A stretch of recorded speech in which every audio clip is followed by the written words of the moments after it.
Okay, welcome everybody to this week's CISO stream from Barrier.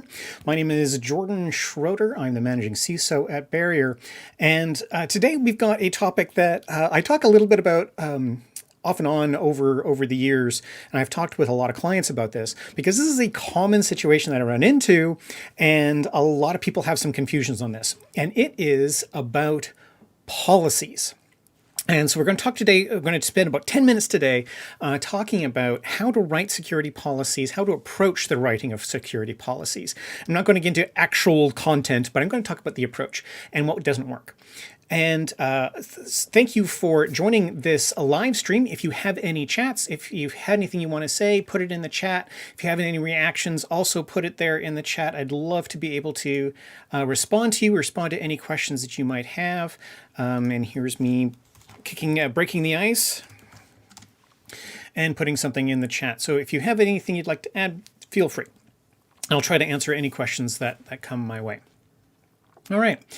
So what we're dealing with and what I've run into as a challenge, as a CISO, as someone who's serving various clients of various industries and various maturities and various levels of policy level, is I end up getting this question: will you write a security policy for the organization? Right? So will you write a policy for me? And when I was first doing this, I initially said, yeah, sure, of course, right? I can write policies. I actually like writing policies. I'm weird that way.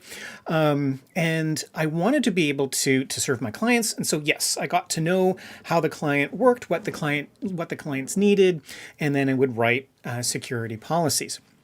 And I very quickly learned that this was not a really useful or fruitful exercise for anyone involved.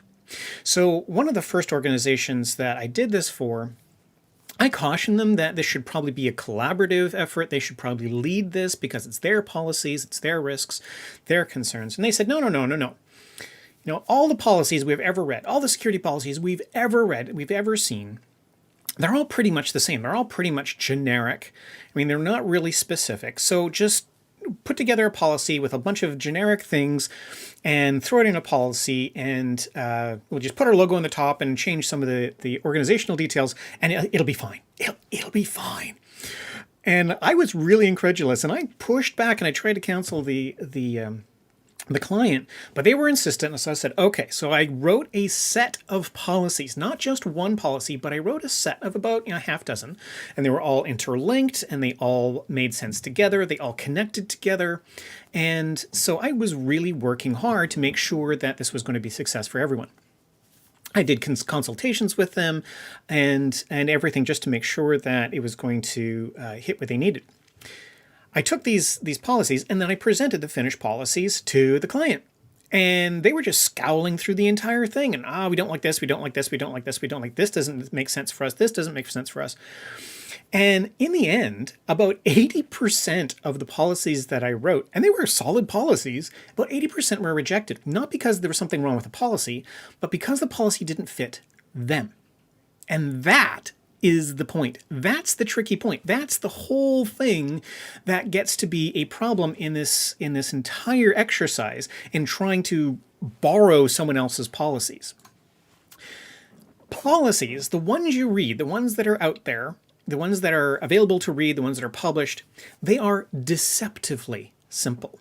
What you don't see in behind the policy and the process that created that policy is that policy reflects the culture, the organizational culture, the organization's history, the tone for how management, how the board of directors, how senior leadership, how they talk to and direct that organization. And that policy also reflects the risk tolerance of that organization. And these are things that are really, really subtle. And if you don't know what you're looking for, and if you don't know what you're reading, you may miss them entirely because they are such subtle factors in a policy.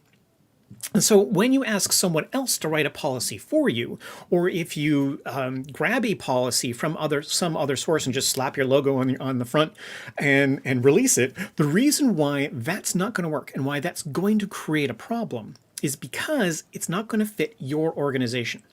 And you might be saying, well, if it's just a policy, it's just a policy. We don't need to have all of these special things in it. But from all of my experience with every client I've worked with in trying to come up with policies and successfully changing and rewriting entire policy sets, the reality is that culture, organizational history, tone, and the risk tolerance of management and senior leadership is reflected in every policy in tiny little micro ways that might be very difficult to identify. So if you want to write a policy, if you want to refresh your policy, which you should be looking at doing every so often, what you can do to give yourself a leg up and to help increase your chances of success is to take a look at the available free policies that are out there. And there are free policies that are out there. There are published ones, there are commercial ones, there are policy sets you can purchase that are written by professional policy writers, but there are also a lot of free sets of policies. The other thing you can take a look at is looking for published policies. Other companies' cybersecurity policies that they have published online, or that they have potentially just put on their website.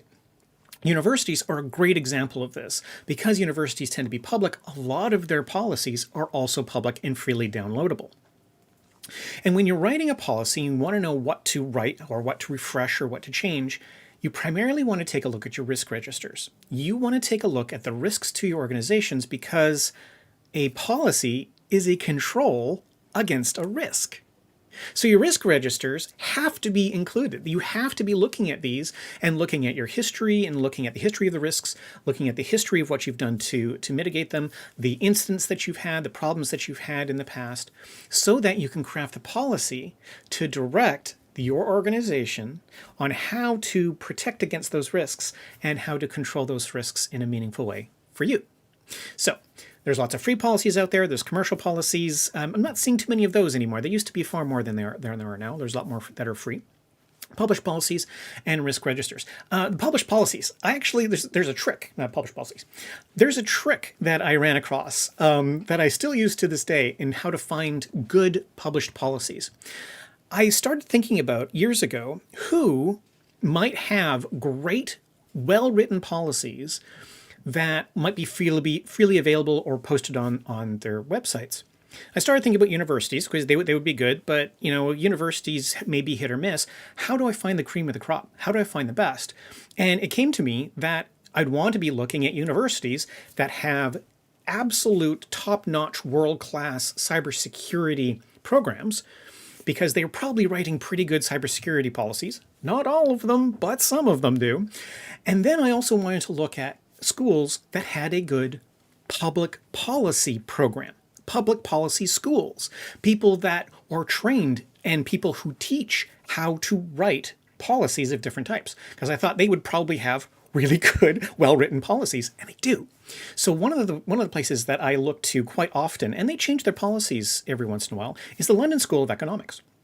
They have great policies. They're really well written. They're simple. They're easy to understand. They're easy to read. If you're looking for great examples of world-class policies that you could emulate, the London School of Economics is a great one to look at and look at their publicly available policies. So you get to learn from the masters without having to take the course, just by looking at the policies that they use in their organization. Okay, so when writing the policies and refreshing your policies, there are some really good sources of material that you can grab. And when you're looking at these policies, you're looking for some specific things. And these are the things that I look for, and these things that I've created this large database and a large collection of various things.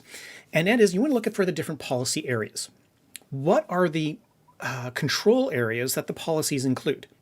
And this can be things as simple as access management, remote access management, backup management, vulnerability management, their approaches and their strategies on how to handle all of these things. Now, there are dozens and dozens and dozens of different policy control areas, and keeping them straight and making sure that you've covered off everything, or at least considered everything. You might not create a policy for everything, but at least you've considered it. Is go look and collect that list of policy areas that might concern your organization and you might want a policy for. The other thing you want to take a look at is the phrasing of the policies. Now, each of these policy areas have certain lines, right? Certain specific lines that are used in order to state what the direction intent is of the organization. And some of that phrasing can be really hard when you're doing it by yourself and just trying to craft and create these things by yourself. But you get to see from other policies how to write it, how to approach it, and there might be some really, really clever phrasings or really, really useful phrasings in these policy areas that you might be able to borrow or steal. The other thing you want to take a look at is structure. How is a policy structured? What's included in a policy? There's a lot of boilerplate that ought to be included in a policy, or at least you should be considering in terms of in each of your policies, and making sure that that's covered off in your policies. You can learn from that, learn about good policy structure from other policies. So those are the things you want to learn and create. And so when you create a policy template for your organization, if you have a consistent structure, you make sure that everything is covered off and everything's been properly considered in your own policies. So those are the things, those are specific things you want to grab from your free policies, the published policies from other organizations, and your risk registers to know which policy areas to tackle. And then when you're writing policies, right? And this is where having an external consultant can help as well in this, but they can't do it for you, as I said before. They can help guide this process, or it can be very collaborative.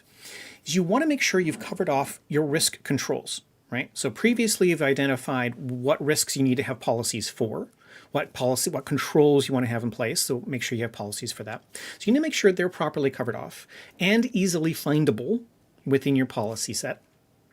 You want to make sure that your policies are readable, right? Too many policies are written as though they're written by lawyers, and they're using too complicated language, and they're using language that's really obscure or opaque. It can be very, very difficult to read and understand. If your audience needs to be able to read this document, then it needs to be written for the audience. The policy is written in order to guide the organization, but it's read by people. So it needs to be readable by the people you want to reach. What you add in also needs to be very relevant to the different areas. I see way too many policies where they try to cram in random ideas into the policy. The structure is really weird. You have policy things that are added in different sections that don't make any sense. It doesn't flow. It can be very, very difficult to read and understand what actually the organization, what the people in the organization need to do, because it's all disjointed. So making sure that what you write is very relevant, and make sure each section is very relevant and structured well, and make sure that what is written is also relatable to the audience.